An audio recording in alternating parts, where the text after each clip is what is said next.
स्वामी समर्थ, जय जय स्वामी समर्थ. कशा सर्वजण निश्चित मजेत असाल, असेच मजेत राहा.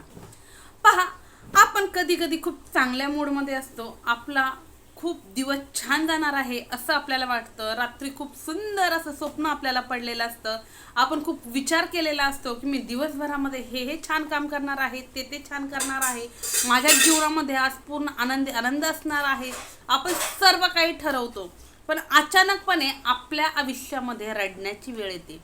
तोच दिवस आपल्या जीवनातील वाईट दिवस ठरतो. त्याच दिवशी आपल्या जीवनामध्ये इतकी नकारात्मक घटना घडते की आपण विचार करतो, अरे मी तर खूप पॉझिटिव्ह विचार केला होता, मी तर सर्व काही चांगलंच केलं होतं, छान स्वप्नही मला पडलं होतं, त्या दिशेनेच मी पाऊल टाकलं, तर हे माझ्याकडनं कोणती चूक झाली, माझ्या जीवनामध्ये आज संकट का आलं. आजचा तर दिवस खूप सुंदर आहे आणि खूप सुंदरतेने मला आजचा दिवस घालवायचा होता, पण आज अचानक असं काय घडलं. अशा कोणत्या व्यक्तीचा चेहरा मी पाहिला, अशी कोणती व्यक्ती मला आडवी गेली, किंवा अशी कोणती नकार घंटा वाजली की ज्यामुळे माझ्या जीवनातील पूर्ण चक्रच बदलून गेलं. इतिहास साक्षीला आहे श्री रामचंद्र प्रभूंचा, जे अक्षरशः सिंहासनावरती बसणार होते, पण ग्रहांमध्ये थोडीफार बदल घडल्यामुळं त्यांना वनवास सहन करायला लागला. हा इतिहास आपल्या साक्षी आहे. सांगण्याचं तात्पर्य असं की काही ग्रह आपल्या जीवनात घडणाऱ्या घटना बदलतात, तर काही व्यक्ती, काही लोक ही यासाठी कारणीभूत असतात. भले ती व्यक्ती घरातील असो, बाहेरील असो, समाजातील असो, कोणतीही असो, ज्या व्यक्तींचा आपल्याशी काही संबंध नसतो, अशा लोकांमुळे सुद्धा आपल्या जीवनामध्ये खूप बदल होतात. काही वस्तू सुद्धा अशा असतात की त्यांच्यामुळे सुद्धा आपले दिवस, आपले जे काही दिनचक्र आहे ते पूर्णपणे बदलतं. आपल्या जीवनावरती त्या गोष्टींचा खूप मोठ्या प्रमाणामध्ये परिणाम होतो.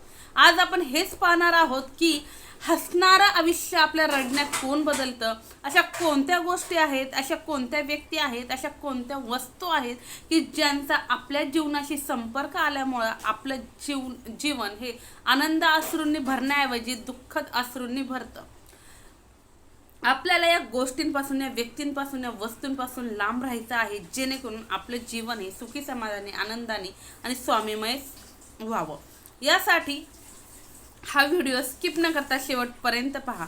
जे कोणी आपल्या चॅनलवरती नवीन असाल, अजून आपल्या चॅनलला सबस्क्राईब केलं नसेल तर आपल्या चॅनलला सबस्क्राईब करा, बेल आयकॉन ऑन करा, जेणेकरून असे छान छान व्हिडिओ तुमच्यापर्यंत येतील आणि तुमच्या जीवनाचंही सोनं झाल्याशिवाय राहणार नाही.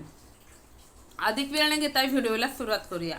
पहा, आपण रात्री झोपताना निश्चितच देवाला नमस्कार करून झोपतो. ज्यावेळेस आपण अंथरूण आपलं टाकतो, अंथरुणावरती आपण ज्यावेळेस झोपतो त्यावेळेसच आपल्याला स्वामी आईचं आपल्या नामस्मरण करूनच झोपायचं आहे.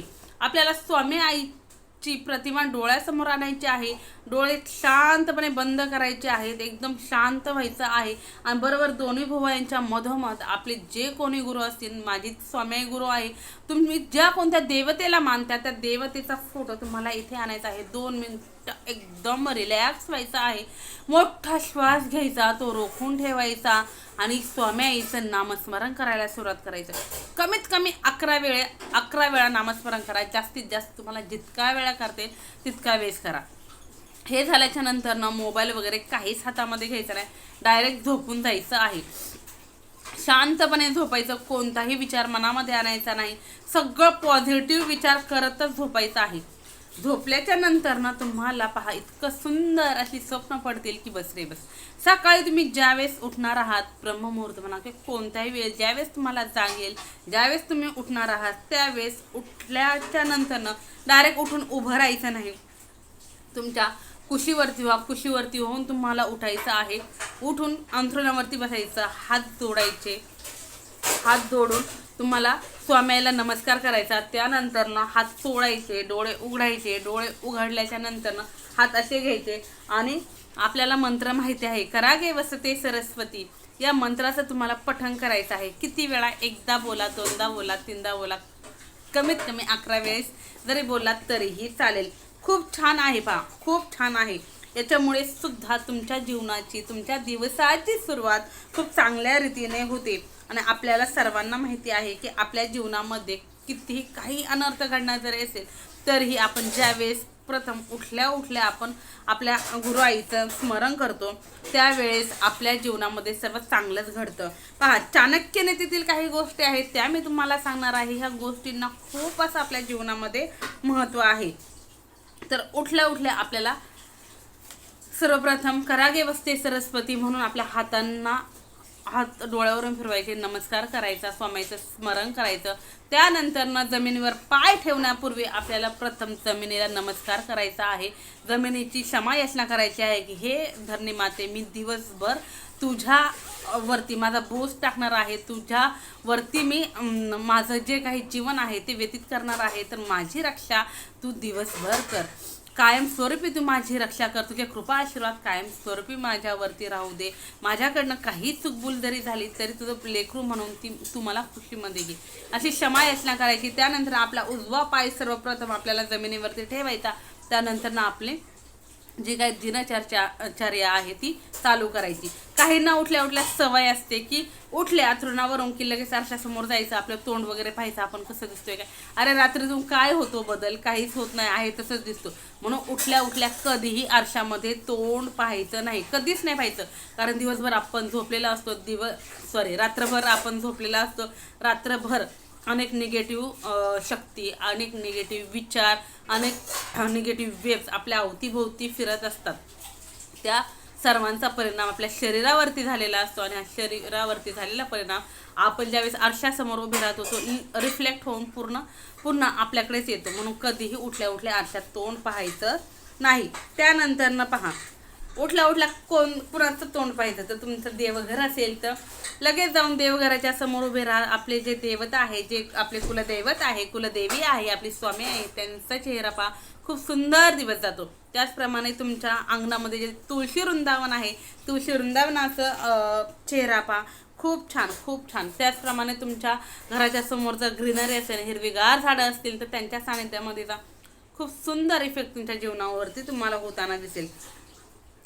त्यानंतर काहींना सवय असते अंथरुणातून उठून बसायचं, लगेच टीव्हीचं बटन दाबायचं, किंवा उठल्या उठल्याच लगेच उशाशीच मोबाईल असतो कुठेतरी हे करायचं, लगेच मोबाईल हातात घ्यायचा आणि बातम्या लावायच्या, किंवा मोबाईलवरती कुणाचे मेसेज आले, कुणाचा स्टेटस हे पाहत बसायचं नाही. हे असलं काहीच करायचं नाही. काही बातम्या वगैरे काहीच सकाळ सकाळ पाहायचं नाही. कारण जे काही त्या घडामोडी काही चालू असतात त्यांचा इफेक्ट आपल्या जीवनावरती पडतो. निगेटिव्ह असो, पॉझिटिव्ह असो, कोणताही इफेक्ट असो, तो इफेक्ट त्या वेव्स आपल्या जीवनावरती परिणाम करतात. सकाळची वेळ असते म्हणून आपल्याला हे काहीही सकाळ सकाळ पाहायचं नाही. रेडिओवरती सुद्धा लावायचं नाही. लावायचं ना तुम्हाला तर तुम्ही स्वामी आईचं नामस्मरण लावा, ज्या देवतेला मानता गणपती अथर्वशीर्ष लावा, गणपती स्तोत्र लावा, किंवा स्वामी आईचं स्तवन लावा, स्वामी आईचं गाणे लावा, देवी देवतांची गाणे लावा, तरीही चालेल, काही हरकत नाही. देवी देवतांचं लावा, ते ऐका, नामस्मरण लावा, ते ऐका. खूप सुंदर बदल होताना तुमच्या आयुष्यामध्ये तुम्हाला दिसतील. त्यानंतर हे झालं सगळ्यात महत्त्वाचं. त्यानंतर पहा, आंघोळ वगैरे तुमची झाली. आंघोळ वगैरे झाल्याच्या नंतर तुम्हाला काय करायचं आहे, तुम्हाला हळदी, ज्या महिला भगिनी असतील त्यांनी त्यांचं शृंगाराचं जे काही आहे ते सर्व काही आवरतील. त्यानंतर अंगणामध्ये थोडंसं पाणी वगैरे शिंपडायचं, रांगोळी वगैरे काढायची, साड्या रांगोळी वगैरे काढायची. त्यानंतर देवघरात दिवा वगैरे लावल्याच्या नंतर तुम्हाला श्री स्वामी समर्थ या मंत्राचा 11 वेळेस जप करायचा आहे. तुमची जी काही इच्छा आहे, जी काही अधुरी स्वप्न आहेत ती पूर्ण जर तुम्हाला करायची असतील तर 11 जपमाळे घ्या. प्रत्येक जपमाळेचं वेगळं असं महत्त्व आहे. जी लाचची 11वी जपमाळ असते ती आपल्यासाठी असते आणि प्रत्येक ज्या 10 जपमाळे आहे त्या वेगवेगळ्या कारणासाठी असतात. त्याच्यावरती सुद्धा व्हिडिओ तुम्हाला हवा असेल तर मी निश्चित घेऊन येईल. तर 11 जपमाळे आपल्याला करायचं आहे. ज्यावेळेस 11 जपमाळे करू त्यावेळेस त्याचं फळ आपल्याला भेटत असतं. त्यानंतर पहा, आपल्या शेजारी पाजारी जे कोणी भांडखोर व्यक्ती वगैरे असतात पहा, निश्चितच असतात. शेजारी पाजारी मित्रपरिवार कोणीतरी असतं. बाहेर एखाद्या कामानिमित्त निघाल्यात तर अशा लोकांचं चेहरा पाहणं टाळा.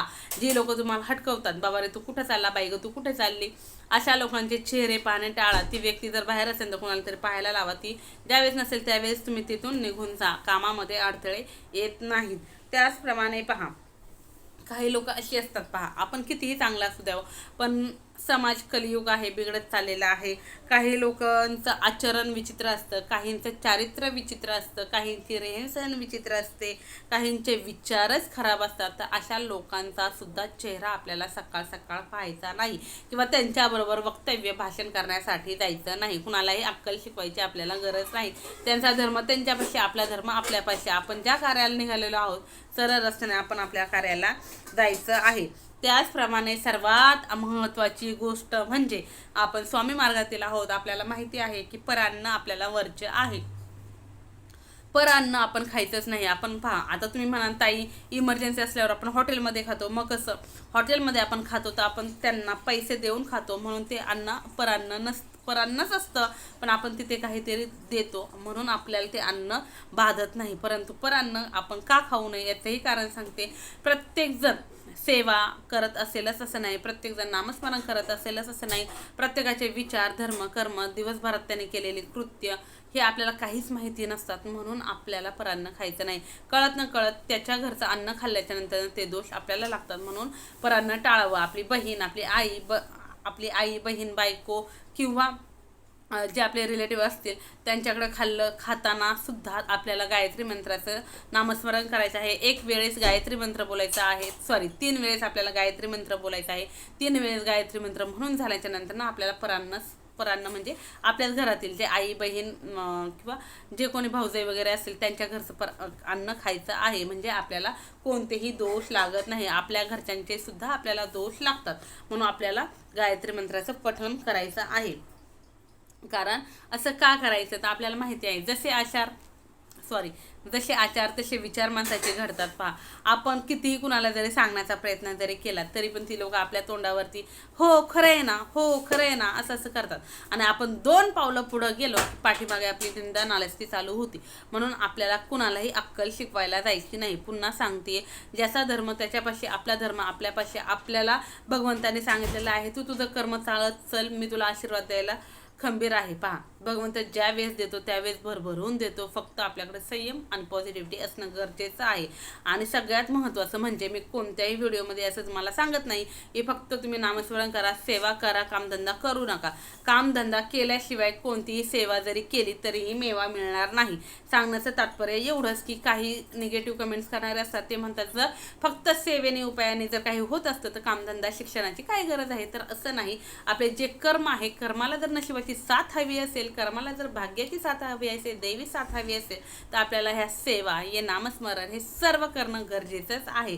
फक्त पहा, एखादा व्यक्ती असतो खूप प्रामाणिक असतो, कंटिन्यू कामधंदा करत असतो, परंतु त्याचे पाऊल खेचणारे, त्याला मागं ओढणारे इतके असतात.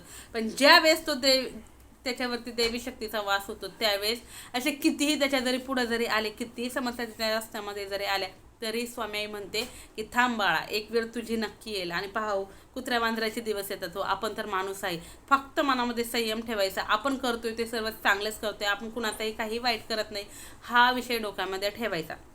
ज्यांचा विश्वास आहे त्यांनीच उपाय करा, ज्यांचा विश्वास नाही त्यांनी सेवाही करू नका, उपायही करू नका. कारण जर तुम्ही सेवा करताय, उपाय करताय आणि तुमच्या मनामध्ये येते की बाबा रे मी एवढं सगळं करतोय पण माझं काहीच चांगलं होत नाही, माझं खरंच होईल का, आणि अशाने असं होतं का, नाही, तुमचं होणारच नाही. मी सांगते तुम्हाला, होणारच नाही. का होणार नाही? का तर तुमच्या मनामध्ये शंकेची पाल चुकचुकते आणि जिथे शंकेची पाल चुकचुकते तिथे कधीही काहीच चांगलं घडत नाही. जर तुम्ही ठामपणे म्हणलात की हो स्वामींचं आहे ना, स्वामींनी माझ्याकडनं, स्वामी करून घेते ना, स्वामी मला सांगते ना तू कर, तर मी करतोय, स्वामी माझ्याकडनं सेवा करून घेते, तर निश्चित स्वामीची काहीतरी चांगली योजना माझ्यासाठी असेल. म्हणून मी काहीच करत नाही, करून कोण घेते, स्वामी करून घेते, ही भावना ज्यावेळेस तुमच्यामध्ये जागृत होईल त्यावेळेस तुमच्या जीवनामध्ये सर्वात चांगलं घडत जाणार आहे. निश्चित सांगितलेली सर्व माहिती तुम्हाला समजली असेल.